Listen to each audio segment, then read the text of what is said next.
Tan jóvenes, buenas noches. Buenas noches. Um, Vayan colocando sus dos apellidos y sus dos nombres en el chat y no se olviden de marcar su asistencia en el aula virtual. ¿Qué más? Vamos a ver.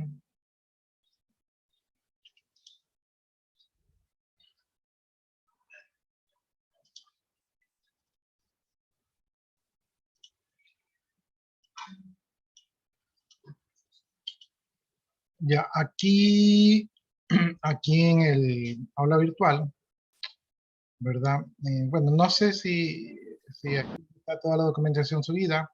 Creo que la última documentación que la subí fue Introducción a Scanning.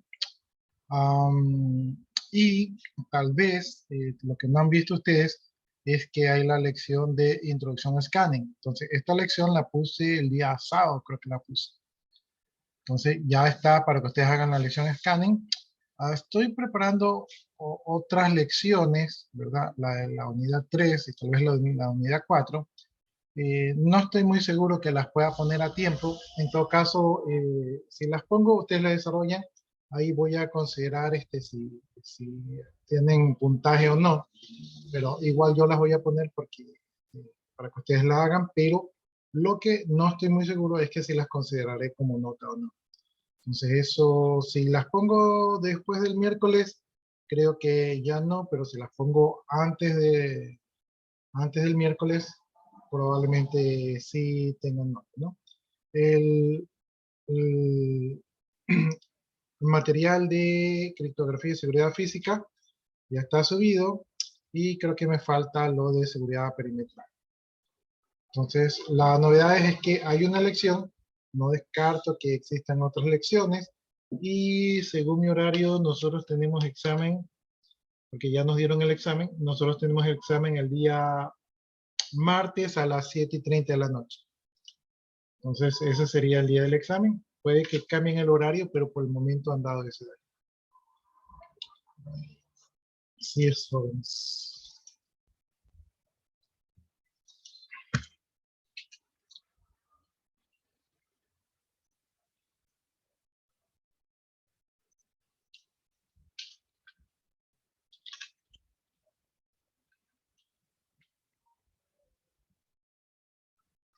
Ingeniero, ¿cómo va a ser el examen? ¿Qué nos va a dar?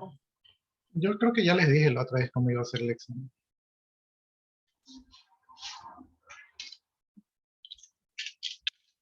Es que no recuerdo, discúlpeme. Ya, deme un segundo. Deme 20 segundos.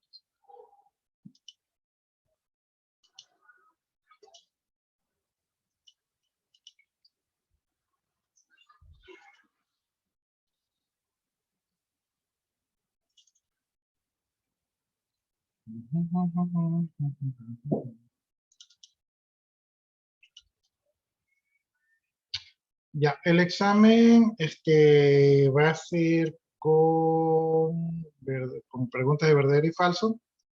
Y el examen también va a tener preguntas donde va a haber un título, va a haber un concepto y ustedes van a tener que unir el título con el concepto, ¿verdad? Entonces así va a ser el examen. La estructura del examen, ahí, déjenme ver, van a existir como 5 preguntas. Los temas que ustedes tienen que estudiar son los temas que están en las lecciones, es decir, hacking ético, ¿verdad? Open Source Security, interrogación DNS, ¿no? Entonces, eh, creo que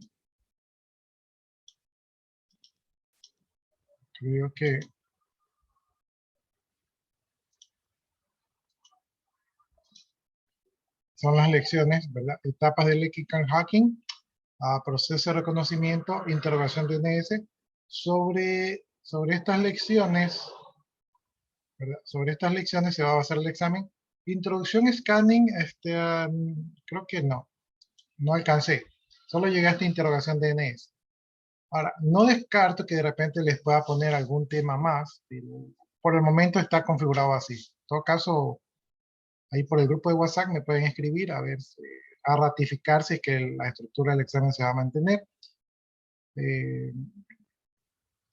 Entonces van a ser sobre estos temas. O sea, en materiales ustedes tienen que estudiar etapas del Ethical Hacker, etapas del Ethical Hacking, Open Source Security y interrogación DNS, ¿no?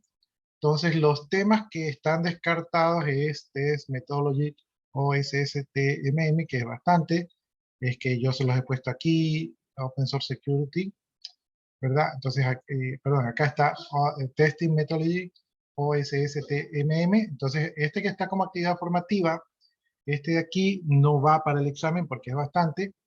Y el otro que no va es... Déjame revisar, porque ya me confundí.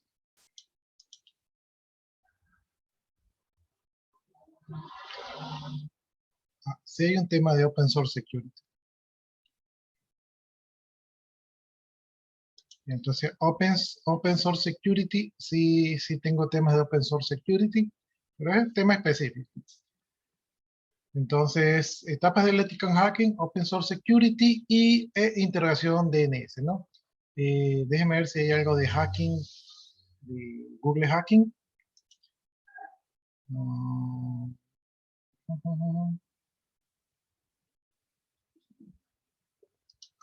Ya, de Google Hacking no hay temas, de las herramientas no hay temas, de reconocimientos no hay temas, y de introducción a scanning no hay temas por el momento. Entonces, etapas del Ethical Hacking, pero temas puntuales, o sea, cosas importantes.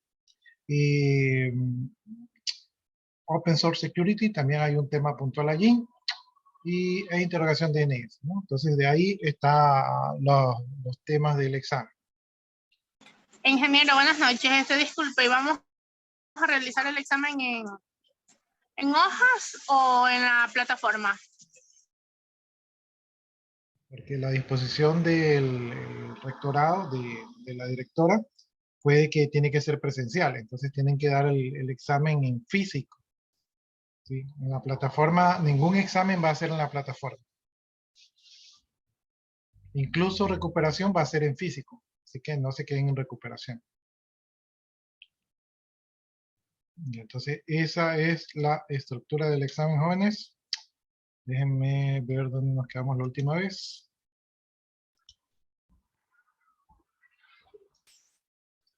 Ya, las notas, creo que sigo compartiendo, ¿no? O ya no. Creo que sigo compartiendo. Las notas, yo sé que vamos a estar apretados. El viernes me parece que no tenemos clase, por lo tanto esta va a ser nuestra última clase. El viernes creo que es Viernes Santo, si no me equivoco, entonces no vamos a tener clase.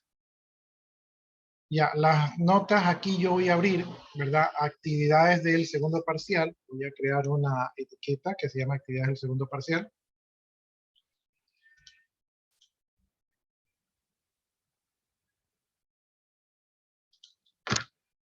Actividades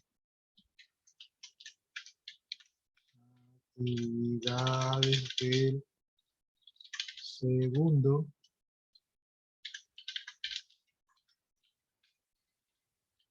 ¿ya? Entonces,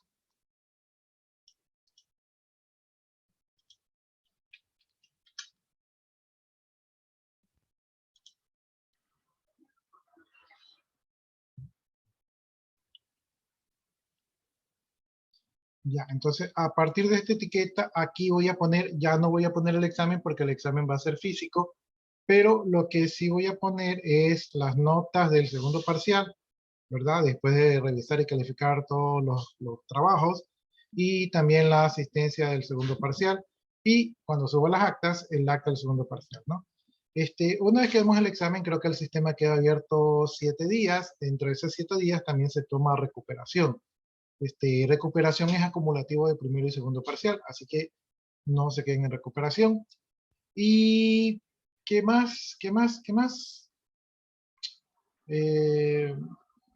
Y el sistema se cierra, así que si tienen alguna observación, algo, lo revisan, tienen como 3 días para revisarlo, para evitar cualquier error. Después de los 7 días ya el sistema se cierra y ya esas actas se envían a la CNC y por lo tanto ya no hay nada. Ingeniero, una preguntita. Usted el otro día dijo que nos iba a dar un banco de preguntas. O sea, cuando ustedes hacen los cuestionarios, ahí están ahí están la mayoría de las preguntas, pero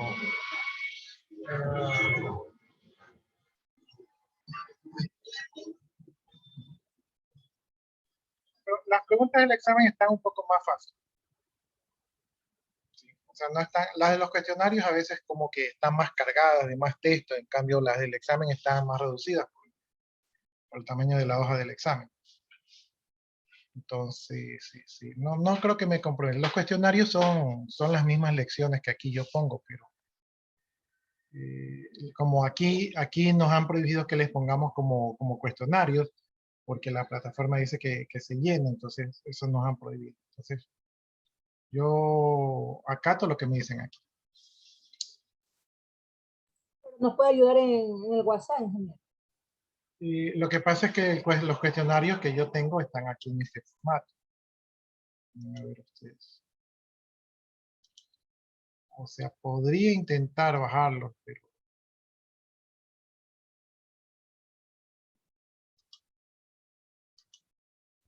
no se me dificulta un poco. Miren, aquí están los cuestionarios, ¿verdad? O sea, aquí están las preguntas que les toman a ustedes en las lecciones. Entonces, por ejemplo, Google Hacking hay pocas preguntas. Y estas son las preguntas. Yo estoy trabajando todavía en 2 bancos de preguntas. No sé si los acaba hasta el miércoles. Igual los voy a poner, pero ya con ustedes me podría de acuerdo si esos cuestionarios tienen nota o no tienen nota. No. Ahora, a ustedes les conviene porque mientras más lecciones, las lecciones se promedian y mejoran las notas. Entonces a ustedes sí les conviene. Ya, ahora, esto de aquí yo creo que lo puedo descargar como HTML y entonces allí, o sea, no va a quedar tan, lo puedo descargar como HTML, pero ahí no marca cuáles son las respuestas, sino que simplemente están como preguntas. Pero yo no lo recomiendo porque son bastantes y se van a hacer bolas. ¿Sí? Yo ya les acabo de decir que el examen está basado en etapas del ethical hacking, de ahí creo que salen 2 temas. Open Source Security, ahí sale un tema, y interrogación DNS, ahí hay algún par de temas, ¿no? Entonces, esos ahí estudien, herramientas no, reconocimiento no, aunque temas de reconocimiento ya están en los otros documentos. Introducción Scanning, déjenme revisar la introducción Scanning. Fases del hacking ético, Open Source Security, interrogación DNS, y para de contar. Eso es lo que deberían de estudiar. Ahora, ¿qué deben de estudiar? No, deben estudiar cosas elementales, cosas básicas, o sea, no tan al detalle, sino simplemente las cosas más trascendentales. Ahora, por ejemplo, de hacking ético, hay preguntas de verdadero y falso, entonces ahí si ustedes han asimilado, ¿verdad? O si ustedes tienen un conocimiento propio de su experiencia, les va a ir bien. Entonces, no está difícil el examen, es un poco de sentido común.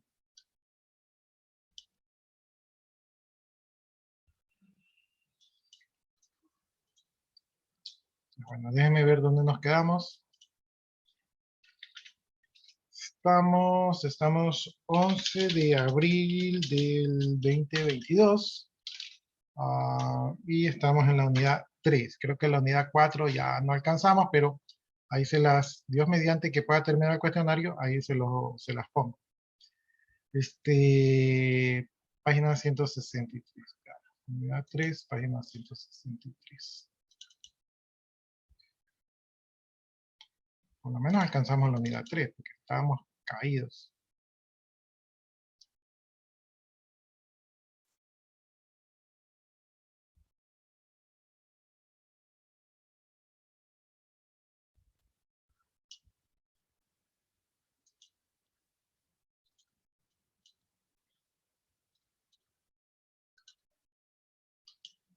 Ya, entonces estamos viendo el tema de criptografía y seguridad física. Dentro de seguridad física estábamos viendo los medios que se utilizan para la transmisión de datos.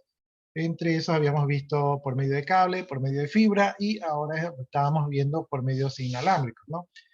Entonces los medios inalámbricos pues lo que hacen es transportar las señales, ¿verdad? Bueno, son señales eléctricas, pero esas señales eléctricas, dadas las tecnologías de hoy en día, llevan como señales electromagnéticas. Esto permite que por el mismo medio, ¿verdad? Con diferente frecuencia y con diferente amplitud, puedan viajar varias señales de ida y regreso al mismo tiempo, ¿no? Entonces estas son ahora las señales inalámbricas, donde se utiliza el medio que es el aire, que es la atmósfera, para transmitir ondas de microondas de radiofrecuencia, que esas ondas van a representar bits, o sea, datos, ¿verdad? Y este va a ser el medio de comunicación que utilizan los medios inalámbricos sin necesidad de cables de cobre o de fibra, ¿no? Obviamente estos medios inalámbricos no tienen el alcance y sirve como para la última milla. Ya, aquí el problema a veces con estos temas es que a las estructuras de los edificios, ¿verdad? O la geografía, a veces limitan la cobertura, ¿no? Y a ustedes les ha pasado que ustedes están en una casa y el wifi llega a un cuarto y no llega a otro cuarto, y ustedes están ahí moviendo la antena, pegándose a la pared, poniéndose abajo o levantando el teléfono para agarrar señal. Entonces, esto es porque el medio produce interferencia y las señales se distorsionan y esto es traducido como errores en la transmisión. Por lo tanto, las señales generan daño, ¿no? Luces fluorescentes, hornos microondas y otras comunicaciones, pues afectan la señal, ¿no? Yo, por ejemplo, cuando prendí el horno, no me quedaba sin el teléfono inalámbrico, ¿verdad? O cuando se prendía el horno, se iba la señal. Entonces, sí afectan es la señal. Eh, a veces, ¿verdad? Como nosotros, creo que les comenté que un banco de la ciudad o de otro país, no recuerdo muy bien, tuvieron acceso a la red porque en los bancos hay estos cúmulos, cúmulos, no sé, estos módulos vacíos. Y en estos módulos normalmente tienen puntos de red. Y esos puntos de red estaban habilitados, entonces llegó un hacker, pues se conectó ahí a la red, trajo su propio cable de red, se conectó y entonces estaba hackeando allí. Y como la gente lo veía que estaba trabajando en la computadora, pensaban que era un empleado más del banco. Pero él estaba hackeando. Pero eso es arriesgado y es difícil. Pero con las redes inalámbricas, pues tenemos que ya no es necesario conectarse físicamente. Si la señal es buena, usted desde afuera de su casa o desde el lado del vecino lo pueden estar hackeando, ¿no? Entonces, esa es una de las debilidades de los Wi-Fi.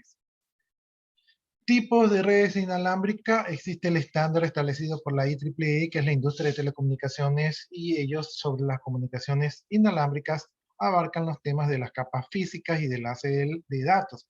Abarcan estos temas porque estos temas son más de medios físicos. Tenemos 4 estándares que se utilizan en los medios inalámbricos.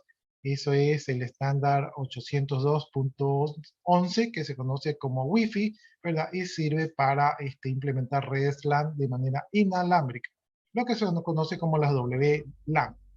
¿Qué más? Permiten acceso múltiple y detección de la portadora para prevención de error, ¿no?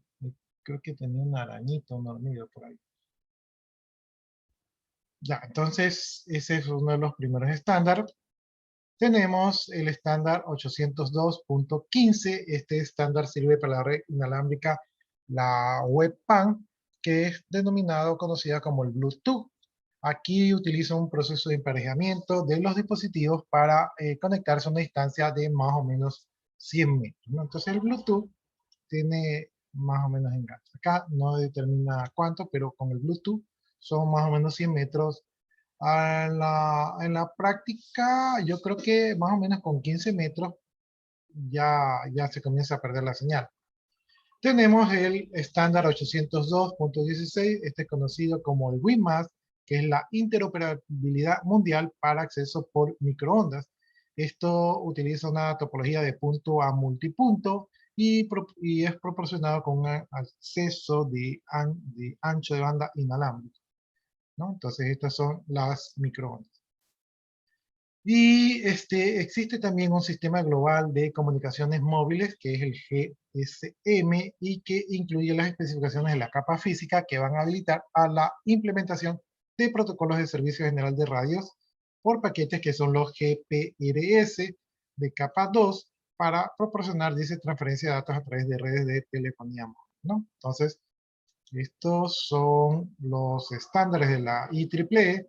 Y también existen otras tecnologías inalámbricas como comunicaciones satelitales que proporcionan conectividad entre redes para ubicaciones que no tienen otro medio de comunicación, ¿verdad? Utilizando los protocolos GPRS que van a permitir transferencia de datos entre estaciones terrestres y estaciones satelitales, ¿no? Esta es la tecnología que Elon Musk puso en Ucrania para que la gente tenga internet.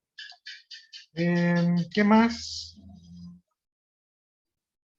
Dice, las especificaciones de la capa física se aplican en las áreas que incluyen codificación de señales de radio, frecuencia y poderes de transmisión, recepción de señales y requisitos de decodificación y diseño y construcción de antenas, ¿no? Entonces, hay especificaciones para esto de aquí.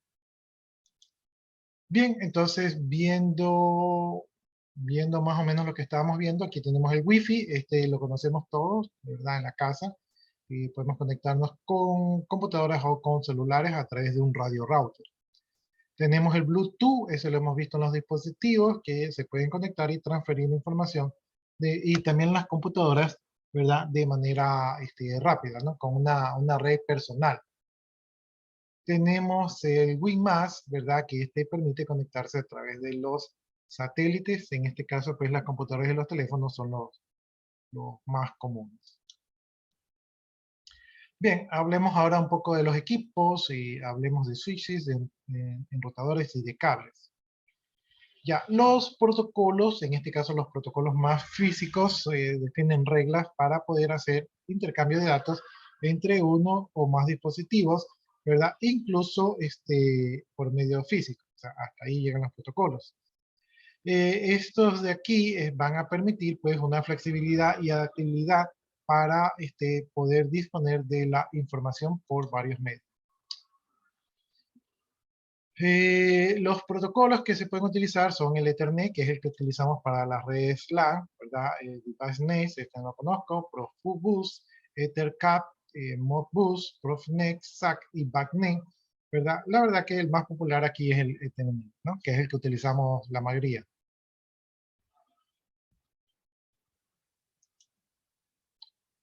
¿Qué más dice? Los protocolos se desarrollan en áreas específicas, unos se desarrollan mejor que otros. Entonces, aquí tenemos el protocolo Ethernet, se utiliza para configuración, comunicación y control de dispositivos, el más utilizado.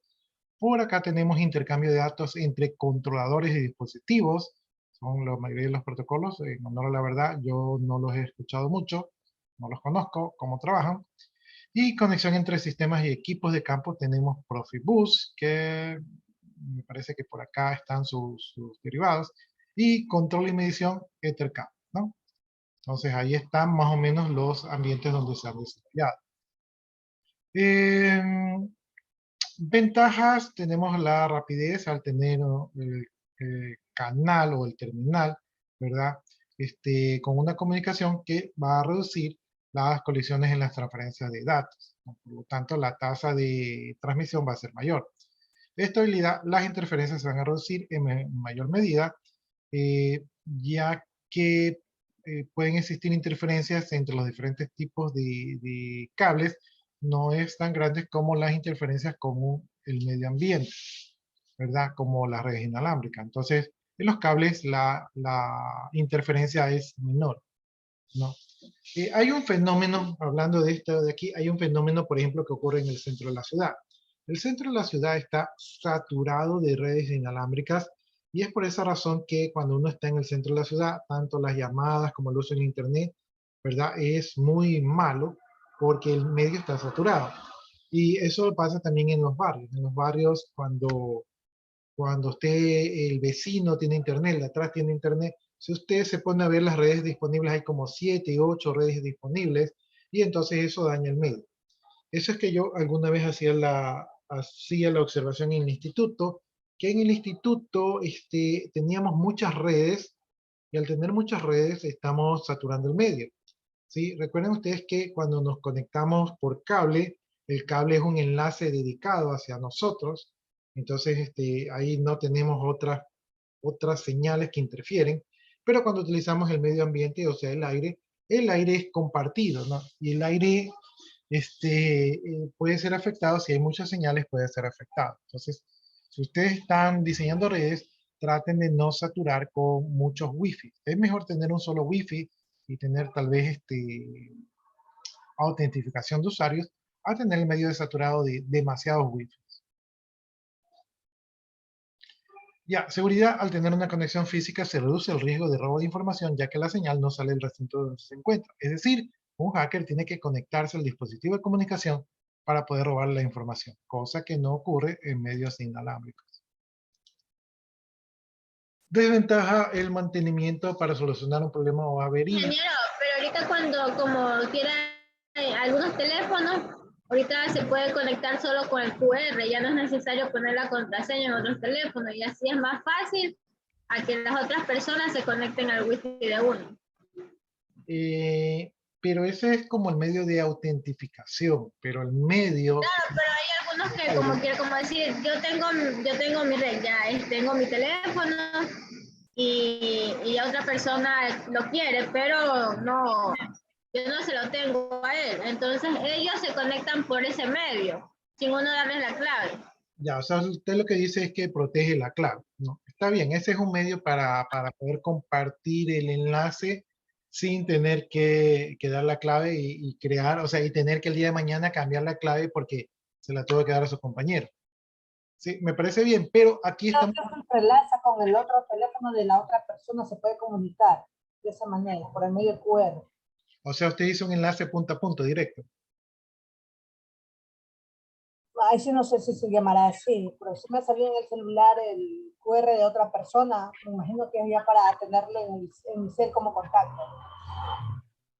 O sea, los QR tienen muchos propósitos, es solamente un código, pero en el caso que dice su compañera es para compartir el internet sin tener que dar la clave. Creo que en el caso que usted me dice es para agregar un contacto sin tener que estar escribiendo allí. Ajá, sí, también. Ya, bueno. En todo caso, pero lo que estamos hablando acá es del medio, ¿sí? Entonces es un poquito diferente. Lo que estamos hablando acá es de que, lo que estamos hablando acá es de que, digamos que aquí yo tengo un equipo y acá yo tengo otro equipo. Este es el radio router 1, que es inalámbrico, y este es el radio router 2. Y estos van a emitir señales. Digamos que su radio de acción sea, este aquí sea su radio de acción, y este de acá sea, me salió mal. Y este acá sea su radio de acción, ¿ya? Ahí vamos a unirla un poquito para...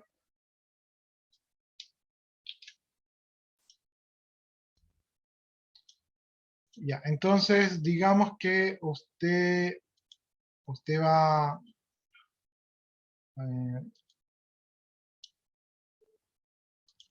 digamos que esta es usted, y usted va con su señal, y digamos que... caramba. Y digamos que usted está por aquí, ¿no? Entonces usted está por aquí y usted tiene la clave del radio router 2, y usted va por aquí y dice, ah, qué bonito, tengo internet. Y cuando ya se sale del rango, ya no tiene internet. Para tener internet debería tener la clave del radio router 1. Pero si no la tiene, ¿verdad? Entonces ya pierde el internet. Ahora, si usted está por aquí, ¿verdad? y usted va caminando por aquí, aquí, porque estos son radio routers, utilizan el aire, aquí su señal decae. Digamos que aquí la señal sea por la velocidad. Digamos que la velocidad aquí es vamos a ponerle de 10 gigabytes por segundo. 10 gigabytes por 10 gigabits por segundo. 10 gigabits por segundo. ¿Ya? Y que por acá también se 10 gigabits por segundo. Entonces usted está navegando, pero resulta que aquí la velocidad es de solamente 5 gigabits por segundo. ¿Por qué aquí la velocidad es mala? Porque aquí hay cruces de señales, ¿no? Entonces resulta que si estas no son las únicas señales, digamos que si por acá llega otra señal, que si por acá llega otra señal, que si por acá alguien también saca otra señal por acá, las señales nosotros no las vemos, pero ahí están. Y entonces el ambiente, el aire, ¿verdad? Se ensucia de puras señales, ¿sí? Y esto hace que en toda esta zona la velocidad de la transmisión decaiga, porque se está utilizando el medio. El medio es único. El medio no se lo puede separar, no podemos sacar la atmósfera, ¿verdad? Para sacar esas señales. Entonces aquí las señales se distorsionan y hay muchos errores y por eso es lento. Entonces esto es lo que yo les decía, de que lo que estamos hablando ahorita, de que los medios inalámbricos, ¿verdad? Son difíciles. Pero, ¿qué sucede si de repente, desde aquí, desde el radio router, ¿verdad? Dice, oye, usted se queda con el sistema y le dice, oye, el wifi es muy malo. Ya, te voy a poner un cable. Entonces le pone el cable directo y ahí, cuando le pone el cable transmite pues a los 10 gigabits por segundo. Porque es conexión directa. ¿Por qué? Conexión es directa por cable. Pero hay a Exactamente. veces que, sí, la persona que coge por cable se lleva más los Los gigabytes que tiene el internet. Sí, o sea, no es que se los lleva, lo que pasa es que el medio está contaminado. Porque está claro, porque está más directo. Y entonces ustedes cuando ustedes van a notar que tienen muchos wifi, ¿verdad? Ustedes van a notar que tienen problemas porque el medio se ensucia y esto debilita la transmisión, ¿no?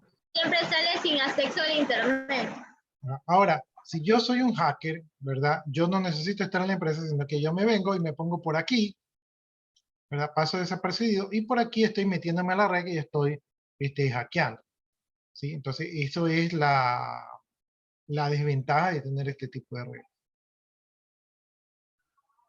Entonces, regresando a nuestro tema, eso es lo que yo les estaba explicando, ¿no? Les estaba explicando. Por cierto, las dos señoritas que estaban participando y que dieron sus opiniones y sus experiencias, pueden ponerse ahí la participación en clase. Ya, entonces estamos en las desventajas, dice limitaciones al momento de hacer una ampliación, ya que si no se contempló al momento del estudio, el switch puede quedarse sin puertos para los equipos. A mí sí me ha pasado. Ahí es que se hacen las famosas cascadas, ¿verdad? Instalaciones hay que hacer estudios previos de fiabilidad de todos los componentes que se necesita para establecerlas y se vuelve un costo inicial muy elevado. Sí, también para hacer instalaciones el costo puede ser elevado.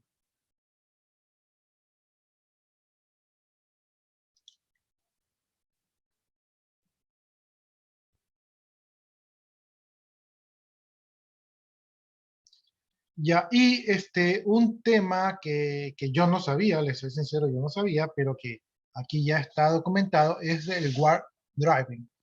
El warp driving significa comunicación de guerra y estos warp driving, ¿verdad? Es que gente que va conduciendo en la calle, van buscando wifi, ¿verdad? Y, y el robo lo hacen desde su vehículo, o sea, ni siquiera tienen que bajarse y tienen un dispositivo que detecta las wifi.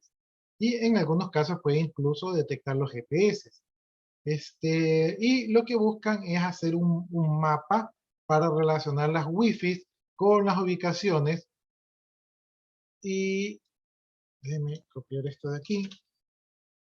Entonces hacen un mapeo, así como el Google Maps, ¿verdad? Hacen un mapeo, ¿verdad? Y ellos van como mapeando las redes Wi-Fi y de esta manera alguien podría saber cuántas Wi-Fi hay, si están abiertas o cuáles son las claves, si están vulnerables, ¿no? Entonces, esto no es totalmente ilegal, ya que simplemente van caminando por la calle y van detectando los Wi-Fi que están en el camino, ¿ya? Entonces, documentarlos no es malo. Si tratan de acceder a dichas Wi-Fi, entonces ahí ya es algo, ya es considerado un delito porque no tiene autorización, ¿no? Entonces, nuestros Wi-Fi pueden estar siendo expuestos al Internet.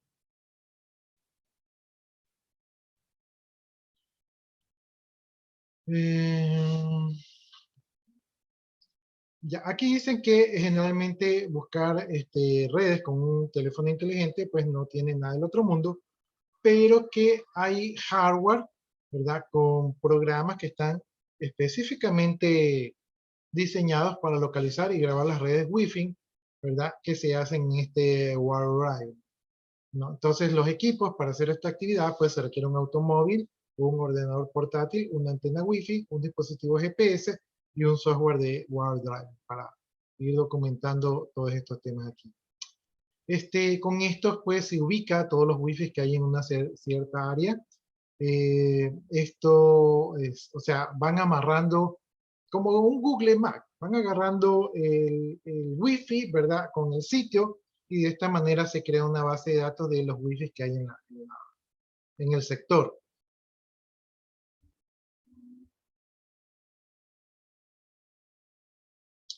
Ya, ¿cuál es el objetivo de WireDriving? Dice que es encontrar un Wi-Fi utilizable, ¿verdad? O poder mapear todas las señales del Wi-Fi dentro de una zona específica y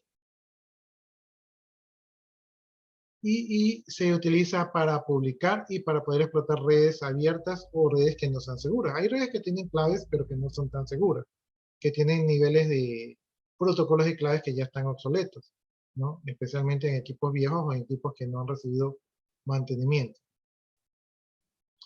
Por eso dice que se recomienda, pues, proteger sus redes inalámbricas con contraseñas que nadie las tenga, ¿no? Para proteger.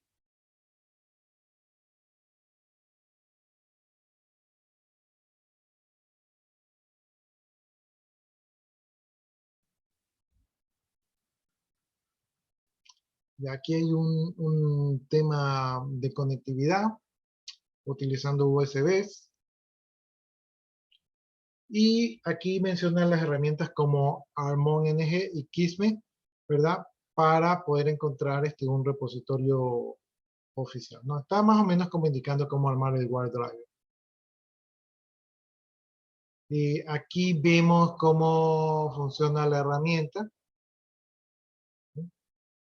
Aquí miren, aquí está amarrando lo que son los GPS, en este caso no está conectado.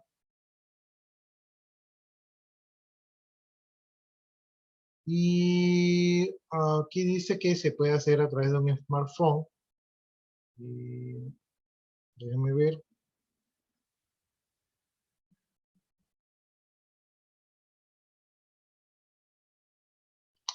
Ya, miren, parte de este trabajo que se hace dice que es para saber la densidad de las redes. Es decir, encontrar sitios donde hay mucha comunicación inalámbrica y esto entonces podría indicarnos que en esa zona la comunicación es mal, ¿no? Nos podría servir para eso. Entonces aquí, por ejemplo, estamos viendo ya en este sitio donde se va mostrando las redes, ¿verdad? Entonces uno puede ver en el mapa, puede ver cuántos Wi-Fi hay en dicha zona.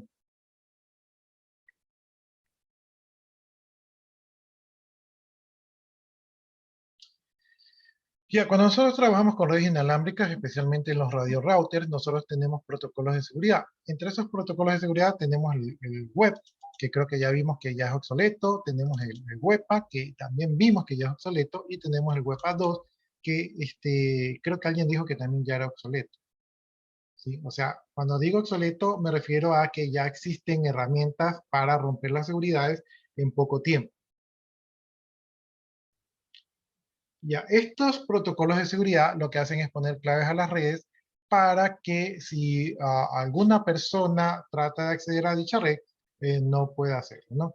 Por lo tanto, pues estas redes son más seguras que las redes abiertas. Las redes abiertas son redes que no tienen clave. Las redes públicas, las redes abiertas las encontramos en zonas como aeropuertos, centros comerciales, restaurantes, ¿verdad? Donde hay servicios de Wi-Fi, donde uno puede conectarse sin tener que poner contraseña.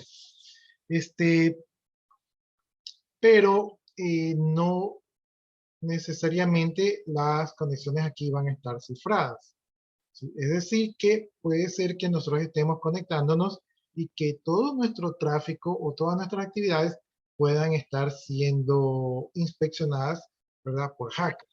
Por eso es que no se recomienda cuando ustedes van a los centros comerciales y todo eso, no se recomienda conectarse a esas redes públicas. Y incluso cosa curiosa, hay redes abiertas, pero que no son del centro comercial. Entonces, esas aún son más sospechosas porque ¿por qué alguien nos está ofreciendo internet gratis, verdad? Eso es algo sospechoso, ¿sí? Entonces, no hay que confiar. Ya, aquí menciona que el protocolo web pues, no tiene tanta seguridad. Quiere decir que un atacante podría vulnerarla en pocos minutos. Aquí tenemos que el Webpack y el Webpack 2 también se le conoce como que, o sea, que pueden ser hackeadas, pero con mayor tiempo. Y aquí tenemos un cuadro. Déjenme ver si hay manera de ver. Mejorar. Justamente estaba como que me quedé fuera de comunicación. ¿Sí? Justo hablando del tema y justo pasó eso de ahí. Ya, entonces estábamos hablando de los protocolos de seguridad en cuanto a redes Wi-Fi. Entonces aquí estamos viendo una tabla, ¿verdad? Donde nos muestra más o menos, déjenme ver el contexto.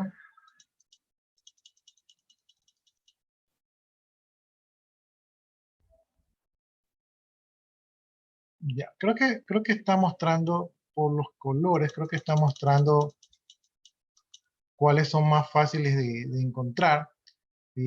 Por ejemplo, aquí dice no encriptada, desconocidas, encriptadas. Y por aquí tenemos Web 2, WEPA y WEPA 2, ¿no? Entonces, WEPA tiene un mayor número. Creo que es la participación de las redes mundiales, ¿verdad? Entonces, como para ver cuál es el mejor protocolo, cuál es la tendencia. Ya, parece que la gráfica nos muestra cuál es la tendencia de utilización de dichos protocolos, ¿sí? Entonces, me imagino que el Webpack 2 es ahora el más utilizado.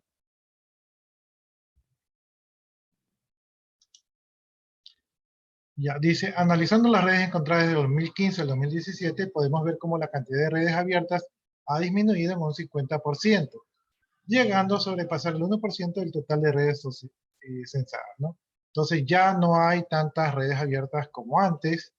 Esto dice que parecería un resultado positivo, pero hay que evaluar el número de redes a nivel global. Resulta más alarmante ya que asciende a más de 3 millones de Wi-Fi abiertas y casi 28 millones con un cifrado débil como web, ¿no? En pocas palabras, lo que nos dice este estudio es que las redes inalámbricas están en la mayoría de los casos a merced de los ciberatacantes. Conclusión, dice, los peligros que implican navegar por Internet, utilizar redes inseguras están vinculados a la pérdida de la privacidad, identidad personal e integridad de los datos, ya corroborados por algunos que han sufrido este tipo de ataques, comunicaciones digitales, si bien hay una tendencia a que las redes inseguras van disminuyendo, pero aún todavía tenemos 30 millones, ¿verdad?, de usuarios que utilizan redes sin protección alguna, lo cual es bastante en estos días. Los protocolos que son susceptibles al tipo de ataques no son tan seguros, entonces se recomienda utilizar el Webpack 2 cada que sea posible, que tampoco es que es infalible. El Warp Driving es una técnica antigua, pero que los resultados siguen siendo muy valiosos hoy en día y se puede utilizar como un indicador del avance de la evolución de las redes inalámbricas.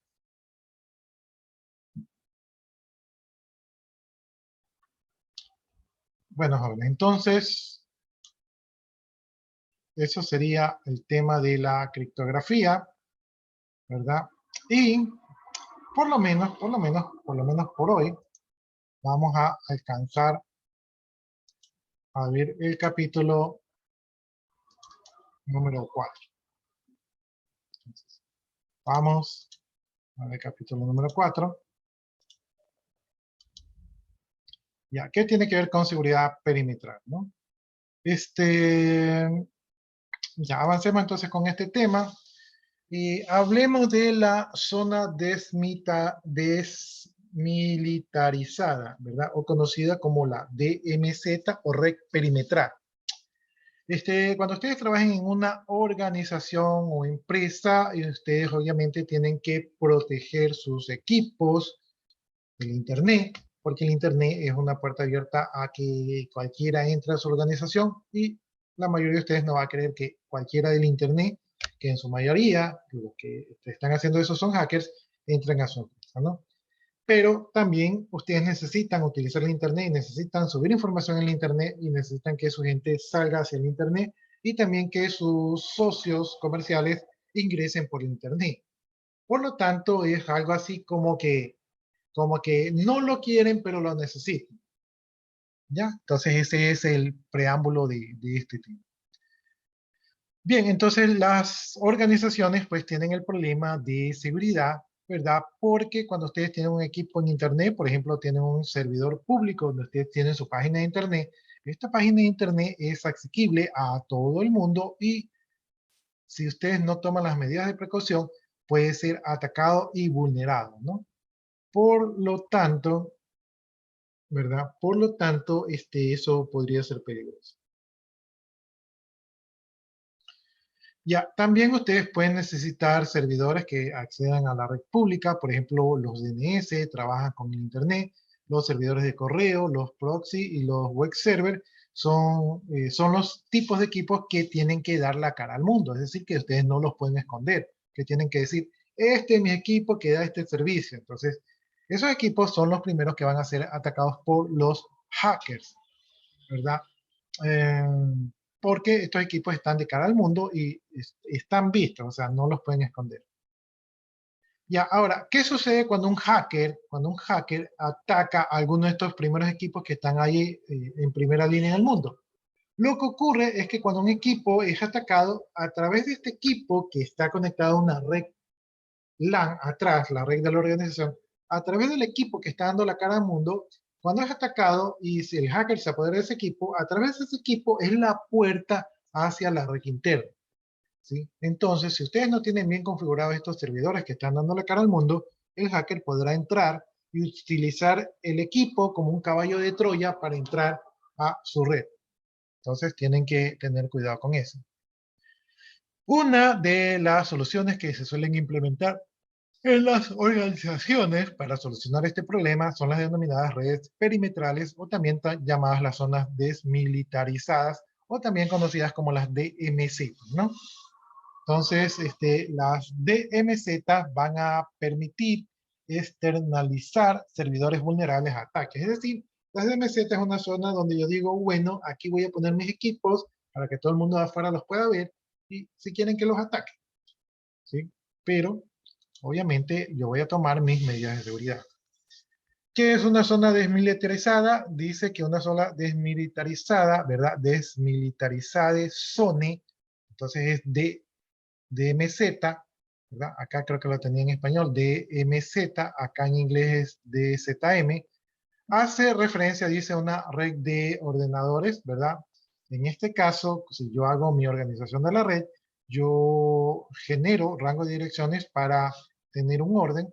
Entonces, hay un rango de direcciones, ¿verdad? Bueno, aquí dice direcciones privadas, realmente deberían ser direcciones públicas. hay un rango de direcciones IP que van a servir como una franja de seguridad. Es decir, yo voy a poner a mis servidores, ¿verdad?, en un rango de direcciones IP, y ese rango de direcciones IP va a estar publicado al mundo, ¿no? Entonces, allí solamente me van a poder atacar. Y a través de este rango de direcciones IP yo puedo poner una franja de seguridad, ¿verdad?, utilizando reglas estrictas de acceso. Es decir, que no cualquiera me ingresa a esa zona. Aunque físicamente los servidores están dentro de una DMZ, se encuentra en la misma empresa. Es decir, que los servidores yo no me los llevo al otro lado de la ciudad, sino que en mi misma empresa yo tengo mis servidores, ¿no? Entonces, la separación de la zona desmilitarizada es más bien una reorganización lógica, por decirlo así. Ya, entonces los servidores, ¿verdad?, que están en mi misma empresa, no están conectados directamente a mi red de área local, porque en este caso haría que mi red de área local esté vulnerable, sino que los pongo bajo una estructura de un nivel de protección que va a consistir en un cortafuegos. Creo que ya hemos escuchado o mencionado que los cortafuegos son equipos de comunicaciones que tienen reglas específicas para filtrar el tráfico de las redes, ¿no? Entonces ese cortafuegos me va a servir para filtrar el tráfico que llega y que sale de mis servidores. Y ese me va a servir para generar mi zona desmilitarizada. Y esto va a estar entre la red de área local y el Internet. Es decir que voy a tener una pared que va a separar mi red de área local de mi Internet. Ya, el objetivo del DMZ dice que es que las conexiones de red interna y las externas de la DMZ estén permitidas, mientras que en general las conexiones de las DMZ solo se permiten a la red externa, ¿sí? Los equipos DMZ no pueden conectarse a la red interna, y esto va a permitir que los equipos de las DMZ puedan dar servicios a la red externa y a la vez proteger la red interna en caso de que algún intruso se comprometa la seguridad de los equipos que están situados en la zona desmilitarizada. Es decir, no negamos que nos puedan atacar, pero si nos atacan no vamos a tener tantas bajas. Ya, entonces quien llegue y quien nos ataque y que llegue a la zona desmilitarizada va a entrar a un callejón sin salida, es decir, no va a poder pasar de esa zona. Déjenme ver bien esta partecita de aquí. Dice, el objetivo de la MZ es que las conexiones desde la red interna a la externa estén permitidas. O sea, de la red interna hacia afuera sí se puede. Mientras que las conexiones de la DMZ solo se permiten hacia afuera. Entonces, ambas apuntan hacia afuera. Los equipos de la DMZ no pueden conectarse a la red interna. Entonces, chévere, no se conectan. Y los equipos de la MZ dan servicios a la red externa. Ya, ahí me quedó un vacío, pero después lo aclaro. Por su parte, en las arquitecturas de red un poco más económicas, todas las redes están conectadas a un único firewall con 3 terminales separados. En este caso se habla de una DMZ protegida. Es decir, que podemos formar una DMZ con un router o con un cortafuegos. DMZ con 2 cortafuegos dual firewall. Dice, con el fin de proteger las redes corporativas de ataques desde las redes del área amplia de la WAN, o sea, desde el Internet, se suele aplicar el concepto de zona desmilitarizada con 2 cortafuegos, que consiste en un cortafuegos externo que protege la zona desmilitarizada de la red pública y un cortafuegos interno que entre la DMZ y la red empresarial. Los cortafuegos pueden ser independientes de hardware o software, por ejemplo, desde un router, ¿no? Entonces aquí tenemos el esquema.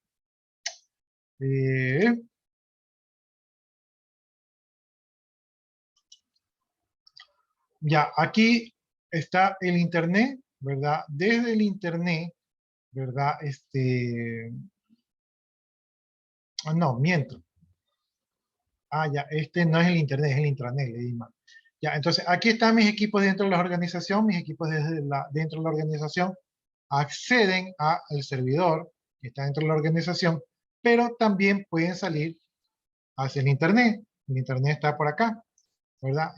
Me imagino yo que es un router, ¿verdad? Lo que viene desde el Internet, o sea, lo que viene desde acá hacia adentro, pues alcanza aquí a un equipo, y si tiene que llegar más adentro, llega acá a la DMZ, que es la zona desmilitarizada, y aquí están los servidores que ofrecen servicios al Internet. Entonces, estos equipos ofrecen internet y si un hacker viene y dice, voy a atacar de este y me apodero del DNS, ¿verdad? Pero del DNS no puede ingresar a la red interna porque aquí hay un router que protege a los equipos que están adentro y también un router que protege a los equipos que están afuera. Entonces, ahí hay una doble seguridad, ¿no? Entonces, si logra el hacker pasar el primer firewall, ¿verdad? Solamente llegaría hasta aquí porque este otro equipo, este otro firewall, estaría protegiendo la red.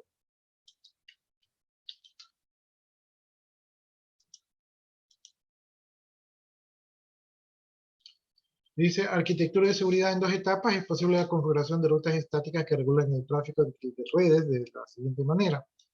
Dice, si el usuario está en Internet, o sea, si un usuario está saliendo al Internet, el acceso a la DMZ es permitido. ¿Sí? Puede llegar a la DMZ, pero dice que el acceso a la LAN está denegado. ¿Ya? Y el acceso a Internet, bueno, aquí no está definido. Si el usuario está en la LAN, el acceso a la DMZ es permitido, el acceso a la LAN no está definido y el acceso a Internet está permitido. Si el usuario está en la DMZ, el acceso a la LAN está denegado y el acceso a Internet está denegado, ¿no? Entonces, repito, aquí me equivoqué. Si el usuario está en el Internet, o sea, está en su casa, ¿verdad? Puede acceder a la DMZ, pero no puede acceder a la LAN. Si el usuario está dentro de la LAN, o sea que está ya trabajando, no está en su casa, puede acceder a la DMZ, pero no puede acceder, no, sí puede acceder al Internet, pero a la LAN no está definido. Y si está en la DMZ, o sea, si se conectó allí, ¿verdad? No puede acceder a la red local y el acceso a Internet está denegado, ¿no? Entonces, no puede salir.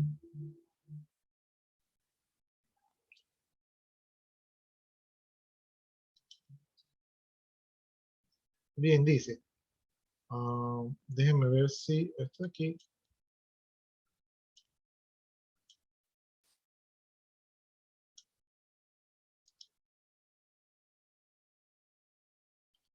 Ya, los usuarios de área local pueden acceder a la red pública y a la zona desmilitarizada. Los usuarios de Internet solamente tienen acceso a la DMZ.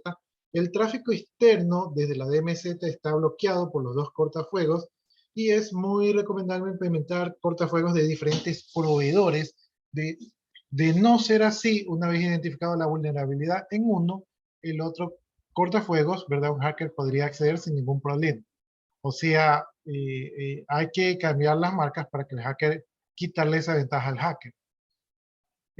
Para evitar los ataques de un servidor infectado, los otros dispositivos dentro de la zona desmilitarizada, es posible implementar un software de cortafuegos adicional o una segmentación en redes de área local vinculadas por la VLAN, en sus siglas en inglés. Ya. En los equipos de comunicaciones, como los routers, especialmente los routers de capa 3, los routers de capa 3 permiten hacer una segmentación de redes virtual, crear las redes virtuales.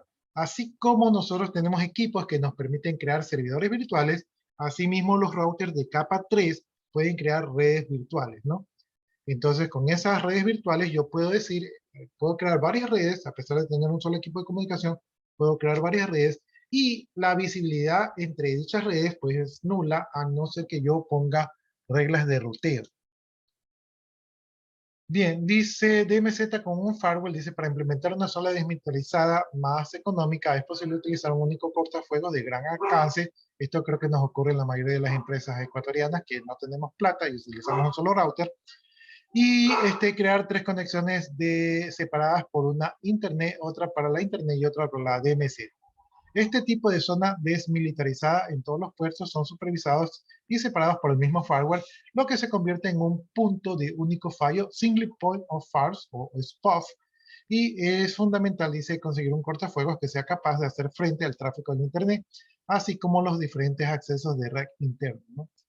Yo creo que estaba haciendo pruebas con un router para hacer diferentes tipos de redes.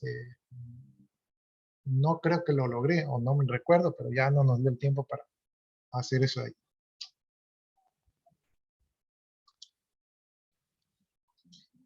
Ya, tenemos la red de área local, la LAN, la intranet. Aquí están los usuarios, ¿verdad? Aquí está el único equipo, pues, que nos quedó porque no hubo más. Aquí está el router que nos permite el acceso a internet. Y aquí está la DMZ, ¿no? Entonces, aquí entran el tráfico de afuera, ¿verdad? El router manda ese tráfico porque tiene VLANs, entonces tiene una red virtual, y manda ese tráfico acá a los servidores, ¿verdad? Los que están aquí navegando tienen acceso a la DMZ y tienen acceso a salir por acá, porque esas son las reglas que están en su VLAN. Los DMZ están en una VLAN que no tiene ni entrada a la LAN ni salida hacia afuera, ¿verdad? Y los que vienen de afuera solamente pueden llegar hasta la DMZ. ¿Y quién hace todo el trabajo? Lo hace este equipo de aquí, que es un cortafuegos generalmente los cortafuegos o los firewalls pueden estar implementados en el mismo router, ¿sí? Pero también existen equipos especializados que hacen de cortafuegos. Y algunos de estos equipos especializados que hacen de cortafuegos vienen en hardware, ¿verdad? Un cortafuegos en hardware es mucho más rápido que un cortafuegos de manera lógica, ¿sí? Pero obviamente es más caro y es más difícil su actualización. Entonces, ahí está el esquema. Dice host expuesto. Dice, muchos de los routers disponibles en el mercado ofrecen soporte de DMZ incluso con tarifas más bajas. Sin embargo, una alternativa consiste en configurar uno de los ordenadores de red local como host expuesto o Spotted Hog, y su función principal es la de recibir todas las solicitudes enviadas por el router desde el internet y que esencialmente no pertenecen a conexiones existentes. En otras palabras, este equipo es accesible para los usuarios de internet, no obstante un host expuesto no iguala el nivel de protección ofrecido por una verdadera zona desmilitarizada, principalmente debido a que este no está separado de la otra, ¿no? Entonces, si no tengo plata, pongo un equipo para que todo el mundo lo vea, lo conozca y lo ataque, y entonces yo veo, lo estoy observando y si veo que no sé, que falla, quiere decir que alguien lo está atacando. O sea, no es la mejor política. ¿Qué es un firewall? También denominado cortafuegos, nos va a permitir proteger las computadoras o las redes de las conexiones que vienen desde una tercera red, que generalmente es el internet, que es desde afuera. Entonces el firewall va a filtrar los paquetes de comunicación. Existen firewalls que funcionan incluso en la capa física y existen otros firewalls que trabajan en la capa de red. Entonces, la mayoría de los firewalls trabajan en la capa de red porque ahí es donde se identifican los tipos de paquetes. Pero hay firewalls que pueden inclusive identificar las capas físicas. Entonces el firewall hace como una especie de puente. Yo lo veo más bien que el firewall hace como una especie de aduana donde el paquete es chequeado, ¿verdad? Y ve si es que el paquete, digamos que no trae nada ilegal, se lo deja pasar, y si trae algo ilegal, pues se lo detecta, se lo reporta y se toman las acciones necesarias. Un firewall puede trabajar en software que es más versátil, pero puede ser más lento, y puede trabajar en hardware que es más rápido, pero más difícil, o sea, puede ser que se quede obsoleto porque la tecnología avanza muy rápido. Y va a servir como intermediario, como el anfitrión que va a recibir las comunicaciones de afuera hacia adentro, ¿no? Entonces es el que va a estar así como que, como los que están en las puertas de las discotecas, ¿verdad? Que dicen, pase, pase, y cuando ven a alguien así sospechoso, ¿verdad? O que no está vestido adecuadamente, le dicen, no, tú no puedes pasar. Así igualito va a funcionar el firewall, ¿no? Entonces aquí está el esquema, aquí está una computadora, aquí hay una pared de fuego, aquí está el malvado mundo del internet. Entonces todas esas personas malvadas se queman contra la pared de fuego y no pasan. Bien, ¿cómo funciona el hardware? Pues ya hemos visto que es una pared, una red, una barrera entre las redes públicas y nuestras redes privadas. Y generalmente tiene una lista de conexiones permitidas, ¿verdad? Y los que no están en esa lista, pues no entran. Así de sencillo. Un firewall tiene un conjunto de reglas predefinidas. Por ejemplo, tiene la regla de allow, ¿verdad? Allow es permitir, es autorizar una conexión. Por ejemplo, yo pongo que los alumnos de cuarto de técnico puedan ingresar a mi red. Entonces los estoy permitiendo. También tiene otra regla que es deny, DNI es bloquear una conexión. Entonces, cuando alguien está gracioso o hackeando lo que sea, yo digo a ese en específico que nunca más vuelve a entrar. Entonces, ahí se la dedico y entonces ya no puede ingresar porque ya está registrado en una lista negra. Puede redireccionar un pedido sin avisar al emisor, es decir, que alguien trate de conectarse conmigo y yo detecto, por ejemplo, que vienen del internet, que no vienen del instituto, y yo digo, estos de aquí los voy a mandar a una página de información sobre el instituto. Entonces puedo redireccionar el tráfico, ¿verdad? Sin que la persona que se esté conectando lo sepa. Estas reglas permiten instalar un método de filtración que va a depender de la política de seguridad que adopte la organización. Las políticas de seguridad que se permiten es, primero, permitir las comunicaciones autorizadas específicamente, ¿verdad? Entonces, se entiende que si yo permito algo, lo que no permití está prohibido, ¿sí? Y la otra regla es impedir cualquier comunicación específicamente prohibida, ¿verdad? Entonces, aquí específicamente prohíbo algo. Y el primer método dice que es más seguro, pero que requiere una definición precisa de las necesidades de comunicación del sistema.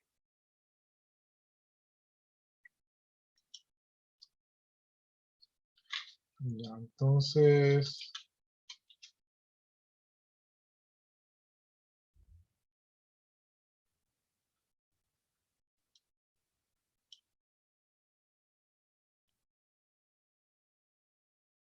ya vimos eso. Tipos de firewalls. Tenemos dos tipos de firewall. Hay tipos dependiendo de la infraestructura, de los datos y el tamaño de la red, pero básicamente tenemos firewall por software, ¿verdad? Aquí hay aplicaciones gratis como pagas. Obviamente las pagas han de ser más seguras. Y tenemos firewall por hardware, es decir, un dispositivo que fue creado específicamente para eso. Creo que ya mencioné las ventajas y desventajas. Dice, un firewall gratuito se puede instalar y se puede utilizar libremente en la computadora.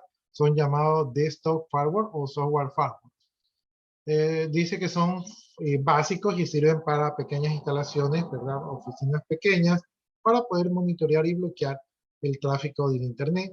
Y también las computadoras tienen instaladas un firewall independientemente del sistema operativo. ¿Ya? Yo creo que aquí, sí, aquí nosotros tenemos un firewall en Windows.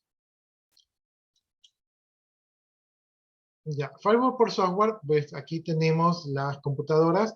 Este equipo de aquí, que me parece que vendría a ser el firewall. No sé si lo entiendo bien, pero aquí está el firewall. ¿Sí? Entonces, me imagino que esta es la DMZ, aquí están los usuarios de internet, y LIREGLAN está protegida. O sea, solamente lo que el firewall permite pasa, y lo que no está en lista, pues no pasa.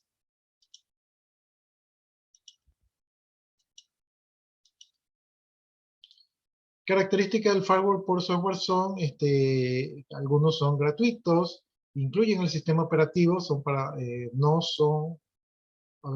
uso personal. Por ejemplo, hay versiones generalmente vienen embebidos en Linux, ¿no? Yo administré un firewall que se llamaba UTM, ¿verdad? Y era embebido en un Linux. Dice, pueden ser fácilmente integrados con otros productos de seguridad, no necesita hardware para instalarlo en la computadora. Es muy simple de instalar, normalmente ya viene activado el sistema operativo, alerta cuando no tenemos ningún tipo de firewall en funcionamiento. Un firewall es lo más básico en materia de seguridad y debe existir en las computadoras y no hay razones que justifiquen no utilizarlo. Un firewall comercial funciona igual, pero no es gratuito e incluye más protecciones extras y control sobre su funcionamiento. Entonces, a utilizar los famosos firewall. Firewall por hardware, viene instalado en los routers, se utiliza para acceder al internet. Están protegidos, incluye el dispositivo, vienen ya instalados.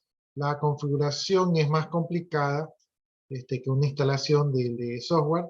Generalmente se realiza por un navegador que obtenga acceso hacia el internet. La diferencia de precio es pequeña, dice aquí, y es recomendable comprar un firewall con esta protección. Entonces, así se vería un firewall físico en hardware. ¿verdad?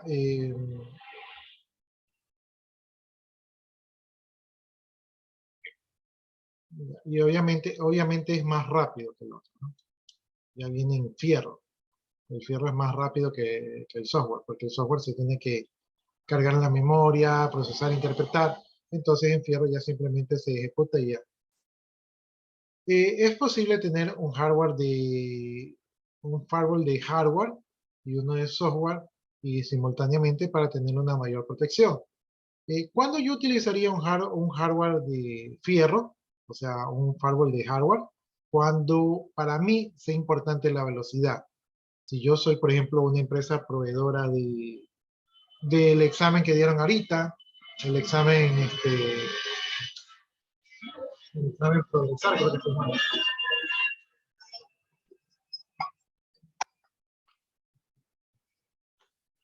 Si yo necesito velocidad, entonces le pongo de hardware y si no tengo tantas conexiones, entonces le pongo de software. ¿Qué más? ¿Qué más? Ya, tipos de ataques para los que lo protege, los gusanos o denominados worm, estos que se expanden en las redes, pues pueden ser detectados por los firewalls. Los hackers que tratan de ingresar desde una computadora externa, a veces se disfrazan o tratan de robar datos personales, podrían ser identificados por este tipo de software.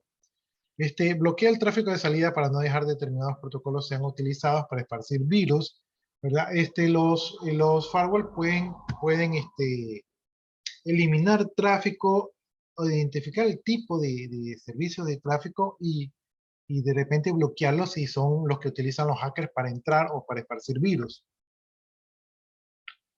Un firewall no garantiza una protección 100% completa porque a veces los hackers se las idean, ¿verdad?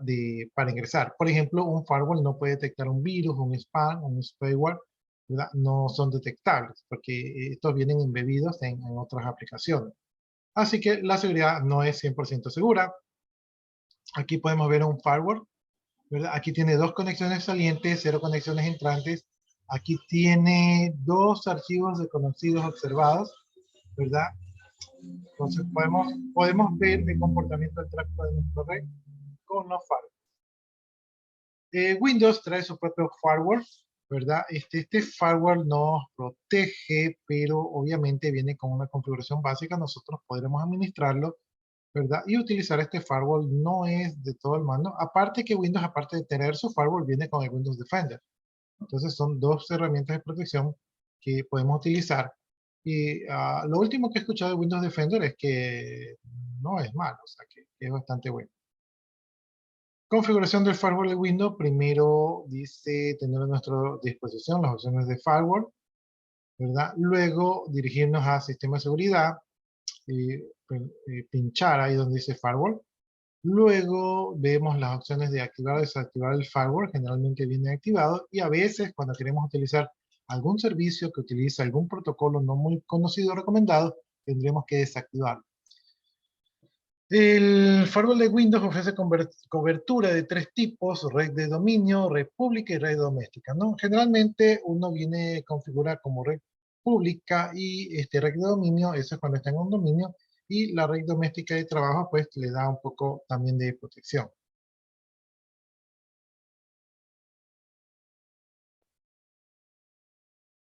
Se puede emplear más de un perfil. Por ejemplo, si yo soy programador o tengo que salir mucho a las redes, puedo crear un perfil para que se apliquen esas reglas en mi perfil. Y si yo soy un usuario más de casa, puedo tener otra regla para que me proteja, ¿no? Entonces, dependiendo de qué se necesita, puedo tener diferentes configuraciones. Ya, aquí nos indican cómo crear una regla. Generalmente creamos una regla aquí, ponemos botón derecho, escogemos el tipo de regla que queremos aplicar. También podemos abrir o cerrar puertos, ¿verdad? Utilizando el firewall. Bueno, aquí ya están explicando cosas operativas. Esto aquí lo voy a saltar, ¿verdad? Para seguir avanzando. Ya, tenemos los IDS, Intrusion Detection System, que es un sistema detector de intrusión. Los IDS son programas que analizan y detectan a los intrusos a nuestras redes o computadores porque hacen una especie de análisis de comportamiento. O sea, el firewall identifica el tráfico y según el tráfico identificado, puede sospechar, pero un IDS hace como un análisis de comportamiento. O sea, es un poquito más, por decirlo así, más avanzado. Ya, los IDS no solamente analizan el comportamiento, sino que tienen una base de datos donde tienen identificados varios tipos de ataques, ¿no? Entonces, a través de esa base de datos, ellos pueden definir y determinar si un tipo de tráfico es malicioso o no. Ya, entonces aquí tenemos la información de los sistemas, ¿verdad? Aquí están las auditorías, aquí hay una detección.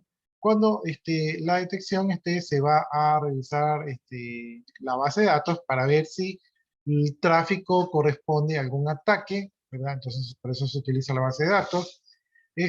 Aquí hay una configuración, me imagino yo que esa configuración es la que indica cómo se tiene que comportar. Cuando existe una detección, pues se toman acciones, ¿verdad? Cuando hay una detección por acá, se lanzan las alarmas y se toman acciones también.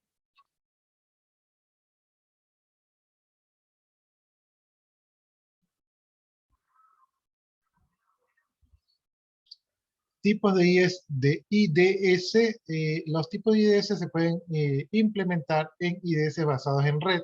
Estos van a detectar las instrucciones monitoreando el tráfico de la red o de un segmento de un dispositivo, analiza toda la actividad de red y los protocolos y lo que está buscando allí es actividades sospechosas, ¿no? Y puede detectar los eventos que sean de interés, ¿verdad?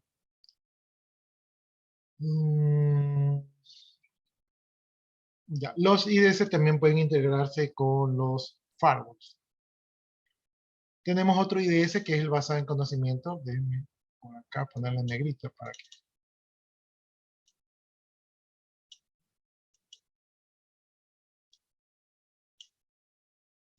Tenemos los IDS basados en conocimientos. Estos se referencian hacia una base de datos donde tienen perfiles de vulnerabilidades que ya están conocidos y que ya se han detectado, ¿no? Entonces, ya conocen el patrón de ataque de los hackers y entonces con esto ya los pueden detectar.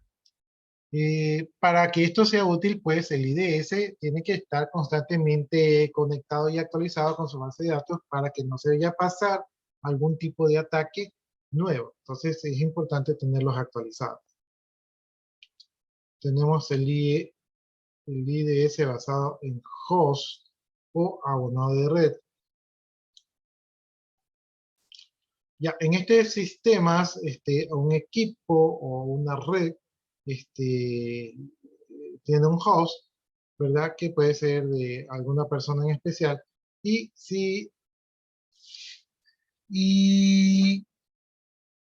generalmente el IDS va a detectar pues si hay algún tipo de intrusión, monitoreando pues las características de los dispositivos y los eventos que están ocurriendo en la red.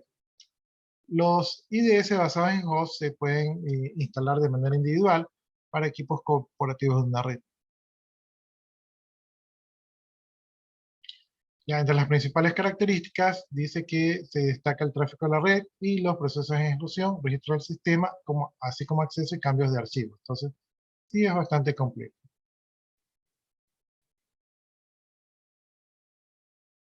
Aquí creo que está un poco mal redactado. Sistema, usuario, servidor, aplicación.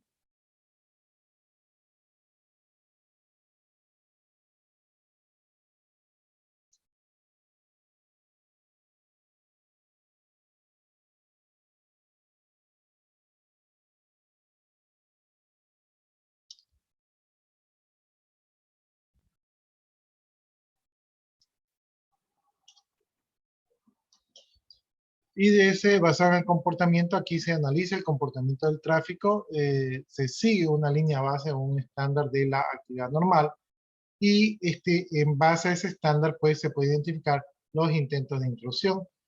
También si hay desviación, hay un patrón de líneas que se están desviando o si ocurren acciones que no son muy comunes, estas pueden bloquear el tráfico y pueden emitir la alarma, ¿verdad? Para poder detectar y examinar dicha anormalidad y ser investigada, y puede ser liberada para, si es que es normal, puede ser liberada para que continúe, o puede ser bloqueada. Tenemos IDS activo. Bloqueará automáticamente ataques o actividades sospechosas que ya son de su conocimiento. No, aquí se adelanta, no necesita la parte humana. Entonces, obviamente, su accionar va a ser más rápido, ¿no? Lo malo, pues, es que podría accionar algo que nosotros no quisiéramos. Tenemos IDS pasivo. IDS pasivo monitorea también igual el tráfico e identifica los ataques o anormalidades, pero aquí envía alerta a los administradores para que sean los administradores y el equipo de seguridad quienes determinen qué se hace en dichos casos.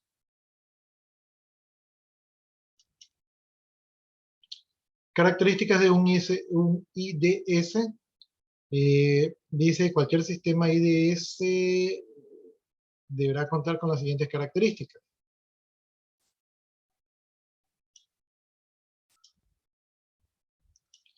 Debe funcionar continuamente sin supervisión humana.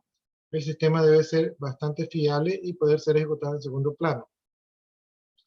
Debe ser tolerante a fallos, que sea capaz de sobrevivir a una caída del sistema. Debe resistir perturbaciones que puedan monitorearse, al mismo tiempo asegurarse que no ha sido perturbado. Debe imponer una mínima sobrecarga sobre el sistema. Debe observar desviaciones sobre el comportamiento estándar. Debe ser fácilmente adaptable al sistema operativo que ya se ha instalado. Entonces, esas son algunas de las características. Debe hacer frente a los cambios de comportamiento del sistema según se añaden nuevas aplicaciones. Debe ayudar a identificar de dónde provienen los ataques y recoger evidencias para poder identificar los intrusos. Deben de ser difíciles de vulnerar y suministrar a los especialistas en seguridad de cyber y dar tranquilidad.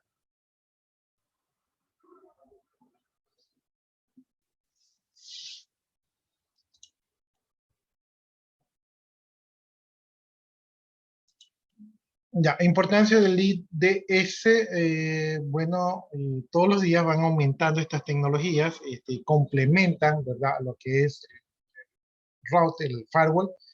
Se pueden implementar buenas políticas y se pueden hacer, tener buenas arquitecturas de seguridad utilizándolos, y puede mantener la infraestructura, pues puede ayudar a evitar los ataques, o sea, adelantarse a los ataques.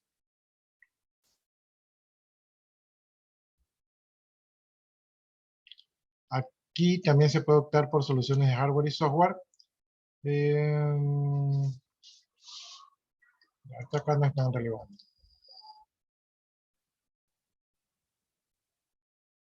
Ya, los IDS suelen proporcionar ciertas funciones como supervisar el funcionamiento de enrutadores, cortafuegos y servidores de administradores de claves, ¿no? Pueden brindar una forma de ajustar o comprender la organización y los registros de auditoría.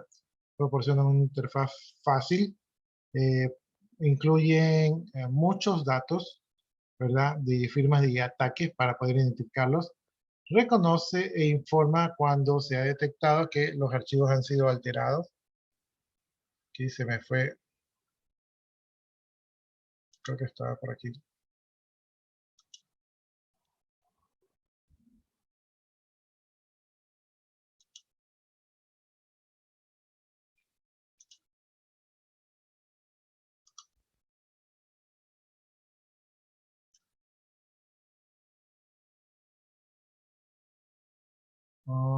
Deben reaccionar los intrusos bloqueando el servicio. O sea, deben actuar.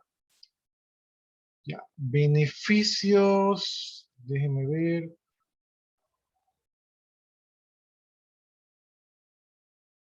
Entre los beneficios es que se pueden identificar incidentes de seguridad. Se pueden analizar los tipos de ataques y la cantidad de ataques.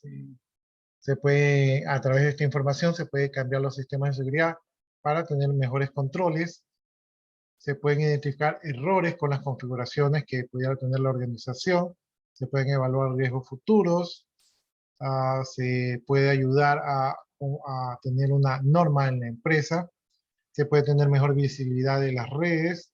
Se pueden utilizar los registros del IDS como parte de la documentación para demostrar que se cumplen con los requisitos. Se pueden mejorar las respuestas de seguridad. Se puede utilizar para inspeccionar dentro de los paquetes de red, para identificar los sistemas operativos que se están utilizando.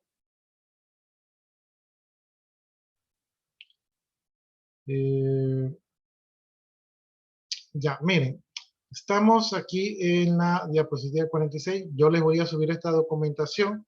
Lo que falta realmente es poco. Ya, y probablemente, si yo puedo, sacaré un cuestionario sobre esto de aquí, y ese cuestionario después yo arreglo con ustedes a ver si tiene nota o no tiene nota, ¿no? Si yo les llego a poner el cuestionario, igual les recomiendo que lo hagan para beneficio de ustedes mismos. Aquí está el IDS.